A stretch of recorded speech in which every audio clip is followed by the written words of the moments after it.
So we're starting with our commercial class today and going to be starting with architectural photography, not the way we would normally start, but we're going to come back and look at these images and the adjustments that have been made on some of these images in a little while. Normally architectural photography would be further down the line, but well, let's dive in and I'll explain what we're going to be doing today and the reason why we're doing architecture first. So, well, housekeeping. Next week we're going to dive into the paperwork, the syllabi, look at the overview in some more detail, look at the assignment packet, deadlines, books, note-taking. I really encourage you to use traditional note-taking with a notebook, pen and pencil. All the research says that we retain information a whole lot better when we do that. By way of introduction for this course, media photography is really the guts of what we're looking at. The ASMP, American Society of Media Photographers, would be a great organization for those of you interested in going into media photography. Really, we're thinking about the images you would expect to see in a magazine, advertising, product photography, just simple pack shots we'll be covering in this course. Food photography, architectural and lifestyle photography. The assignments themselves will be emphasizing lighting. Be using the same studio lights that you're using in your portraiture class, but our thinking and our approach will be quite different in these assignments. So you'll have lighting, still life, product, food, and architectural assignments in the packet that we're going to be working through. Next week, make sure you have your cameras, and actually this week I'm hoping you've got your cameras because we're going to be hitting the ground running and shooting 210309, our architecture assignment today on campus. So part one, we need to start thinking like an architect. Design, function, and structure are the three words that I really want you to kind of focus in on as we start our thinking with architectural photography. And well, design and structure, how a building is actually constructed. And a great thing to think about is the Sydney Opera House, made famous, of course, from Nemo. I'm sure lots of you have seen Nemo, and or Finding Nemo, isn't it? Sorry, my bad. An incredible structure, and the architect here just working on so many levels. The design itself based on acoustics and how sound would resonate within that building. But, you know, the outside of the building really reflects that as well.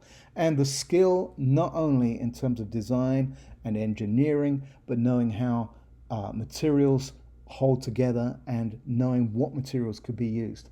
And if we're going to be architectural photographers, getting into that headspace of an architect is really important. Emphasizing that structure, how that building was built, is really important. So, well, there are two things to think about: design and function, design and structure. And I'm going to be hammering those things home over and over again. Really useful tools when we're out actually photographing to stop, consider a space or a building that we're looking at, and think about those words: design and function, design and structure. So there are different types of buildings out there and different kinds of work that you can do as an architectural photographer. Real estate photography, huge amount of work photographing homes, places of worship, old buildings, modern and industrial buildings. But the approach will be the same regardless of the building that you're photographing. We're thinking about the design, we're thinking about the function, just thinking about the structure. So design and function. There are several things we need to consider for architectural photography. Buildings are all designed for a purpose. An office is built for a purpose. A coffee shop, which actually I think is a great place to start with this thinking, such as Starbucks, built the interior for a very specific purpose. The way that you order your drink or your food first of all, and then you move on to the next space where you wait to pick it up. Different types of seating. There's seating there for one person to read a book, two people on a table. There may be a larger table that 6 or 8 people can sit around. Many different types of spaces, and trying to make it a home from home. And of course, it's been an incredibly successful business, not just because of the coffee, but because of everything that they're trying to do. A place of worship has a function. What's the architect trying to get across? And of course, if you think of medieval architecture, many leaps and bounds in design were taken during that time. Homes, museums, well, we need to get into that headspace. So those are the things that I want you to start thinking about today as you photograph. Of course, you're going to be out as a group and or in small groups, but try and get into your own headspace as well. It's fine to be kind of working together, but if you don't actually get in your own headspace and you're just chatting, you're going to miss out on what can be achieved through the assignment. So we need to look at editing techniques, and we're going to think about keystone effect and layer mask. The assignment itself, let's quickly do that before I forget. So it's a little bit different from the one you've got in front of you. I'm hoping it's more accessible. So 210309 due today, 11421. It's a modern building. So one of the modern buildings on campus, and the pictures I'm going to show you are of buildings on campus.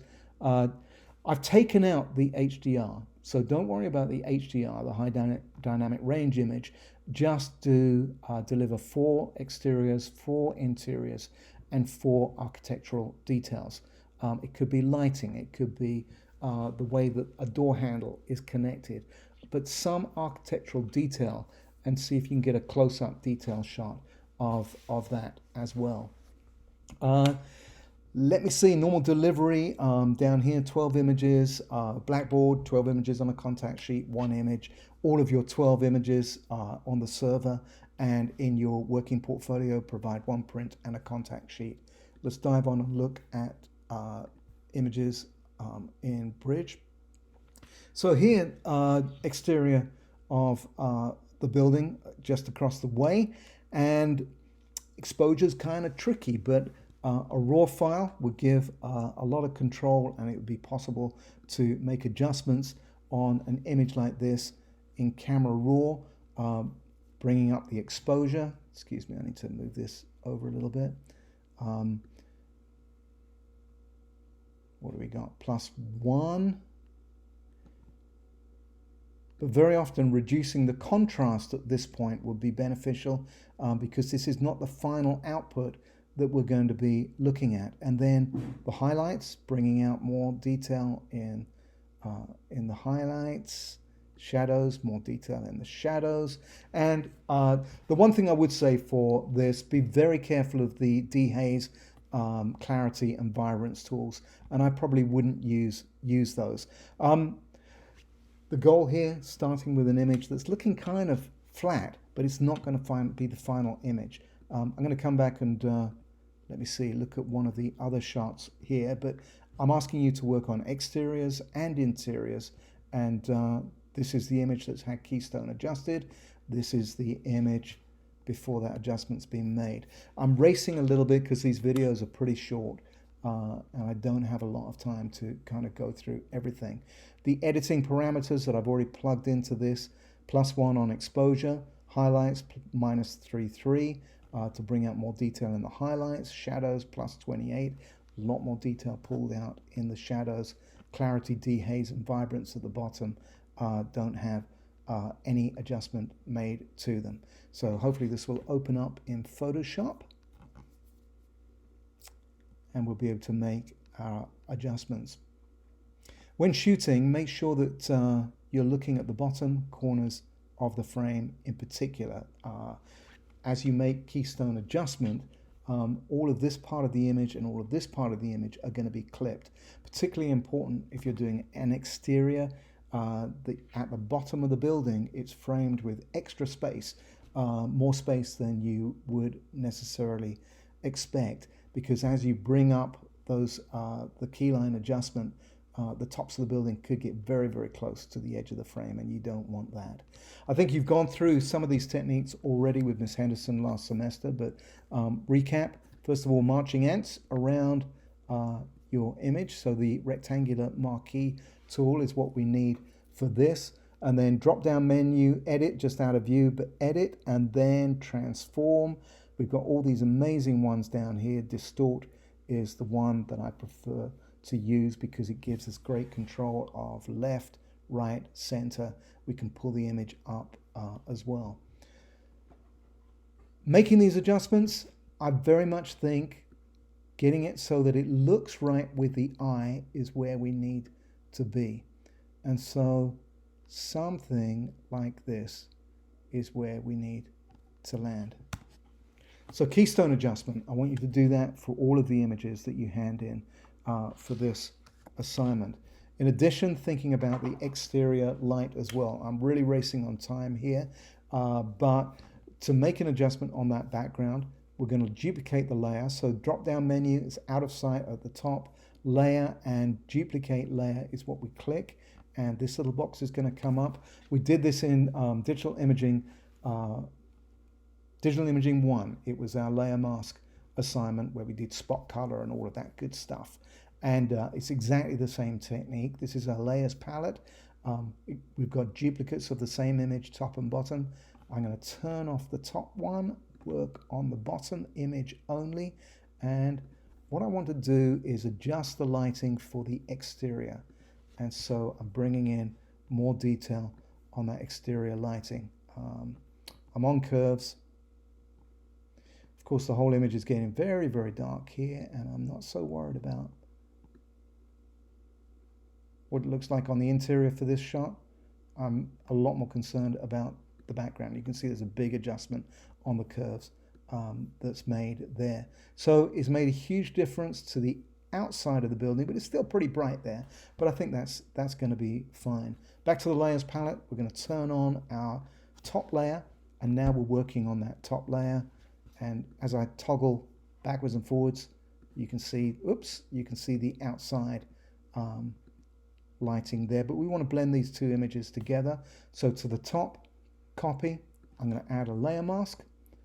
Let's get that away and enlarge the area that we're going to be working on. I won't be able to complete the whole image, but hopefully we'll be able to get an idea. I want to see the area out here. So background, foreground color is toggled, so dark on the top. I'm going to select a brush. I'm going to have opacity and flow set to around 50% on these. And now I can bring in that detail from outside. Okay, I'm going to do this really, really quickly. And actually a crude adjustment that you then go back and fine tune probably isn't a bad technique to use. So I'm going to scrape through all of this very, very quickly. Oops, not bad. And the exterior out here. And now that I've done that, if I come back into the image, enlarge, I can toggle my foreground, background color, go back to the brush. I'm adjusting the size of the brush using my bracket keys. And I can clean up the interior again where I've brushed in a little bit too much. Cool.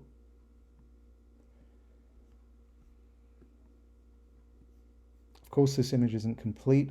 All of this would need to be tidied up, but what I've done is an adjustment for keystone effect. I've blended out the exterior light using a layer mask. Once I've done that, I'm going to merge the visible layers. So to do that, I did a drop-down menu, layer, and it's just out of sight. Sorry for that. It says merge visible, and so now I've only got one layer again. And before handing in the final image, I'm going to do a sharpening, and unsharp mask, remember, is our preferred tool, and our start point for what we're doing is 80, 2, and 2. 80 on the amount, 2 for the radius, 2 for the threshold, and do that as a standard thing for all of your editing at this stage. Okay, I think that's it for now, and Miss Henderson's going to kick you off, and you don't have to photograph this building, but other buildings on campus, you choose what you think is going to work well. Really looking forward to getting back next week and seeing everyone. Hope it goes super well today.